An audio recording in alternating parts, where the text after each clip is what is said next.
Beauty पार्लरला गेल्यावर 4 गोष्टी करावं लागतं पोरीनं.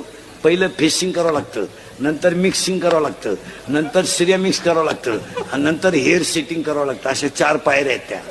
तो 21 दिवसाचा कोर्स आहे. फेसिंग म्हणजे खड्डे भरणे आणि डांबर वतणे, पुळ्या बिळ्या काढून टाकणे.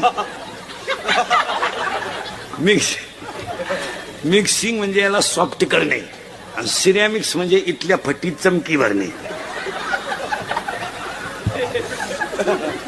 आणि हेअर सेटिंग मध्ये असं असतं, पूर्ण केस मोकळे करायचे, ते धुवून बिवून घ्यायचे, केस स्वच्छ करायचे आणि मग त्याची सेटिंग करायची. 3 टप्प्यात सेटिंग असतं. इथं पहिला सेटिंग असायचं, एक फुगा करायचा, हा भाग इकडे खाली दाबायचा, म्हणजे इकडं लसणाचा वाफा, इकडं कांद्याचा वाफा, मध्ये डोंगळा, याला म्हणायचं पॉप.